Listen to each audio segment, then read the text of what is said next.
This diagram traces how 1.6 million original claims grew into 93 million living descendants, over a quarter of today's American population. Mapping that data onto the continent reveals the physical scale: 160 million acres, 10% of the United States, were transferred directly to private citizens. In the 1850s, Congress was deadlocked over how to manage the Western territories. Southern Democrats lobbied to open the land for slave labor plantations, while Northern Republicans demanded a free soil policy to guarantee plots for independent working-class farmers.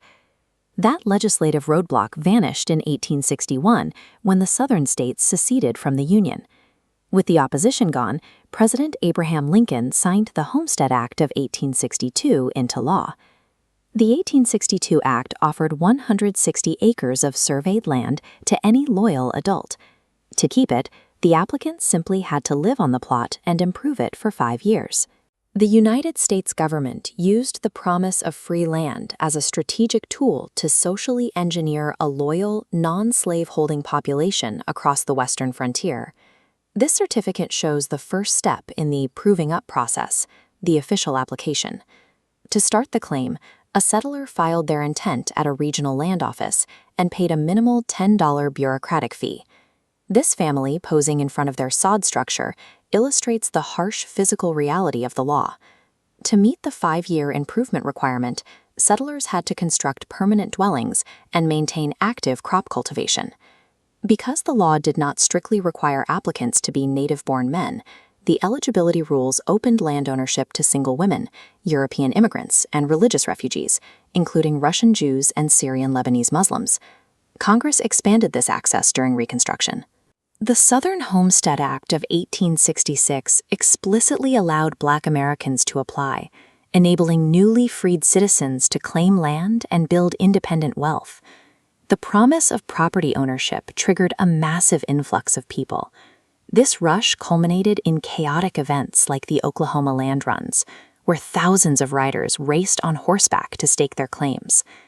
By reducing property ownership to a simple filing fee and a test of endurance, the government created a rapid, diverse, and highly motivated pioneer force that permanently settled the West.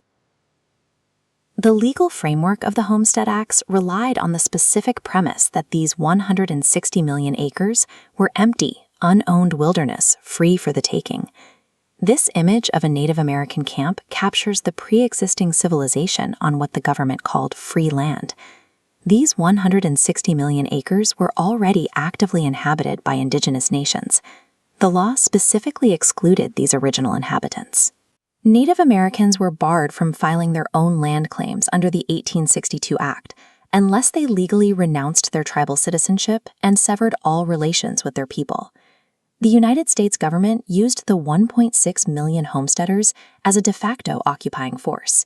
As this map shows, the expanding grid of homesteader plots systematically fractured tribal land and solidified federal control. Facing overwhelming economic and demographic pressure from this tidal wave of settlers, tribes were forced into highly unfavorable treaty negotiations and onto confined reservations. The systematic, legal dispossession of Native American lands directly subsidized the unprecedented generational wealth created for millions of homesteaders.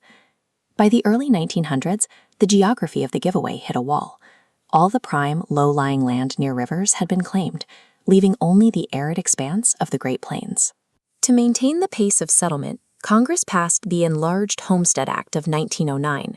This law doubled the individual allotment to 320 acres, incentivizing farmers to move into these highly marginal dry zones. These new dryland farmers used deep plowing to turn over the soil, a method fundamentally unsuited for the fragile, moisture-starved plains. This massive, apocalyptic dust cloud rolling over a farm illustrates the culmination of those policies in the 1930s. This was the Dust Bowl, a period of continent-scarring land erosion. As millions of acres were ruined and abandoned to the elements, families who had spent decades proving up their homesteads saw their investments literally buried in the sand. The relentless bureaucratic drive to terraform the continent ultimately triggered a violent rejection by the region's natural ecology. The policy finally shifted in 1976. Congress passed the Federal Land Policy and Management Act, ending the homesteading program as the government decided to retain control over its remaining public lands. There was one geographic exception. Because of its remote and harsh wilderness, homesteading remained legal in Alaska for another decade, allowing a final wave of pioneers to claim log cabin plots through the 1980s. In 1988, the government awarded the final land patent, the official document transferring ownership from the federal government to a private citizen, closing the 126-year era of the Homestead Acts. Over that century, the government transferred 270 million acres to private citizens, creating a massive agricultural powerhouse and an engine for middle-class wealth that spans generations. The Homestead Acts functioned as a deliberate, revolutionary mechanism that permanently engineered the demographics, wealth, and borders of the modern United States.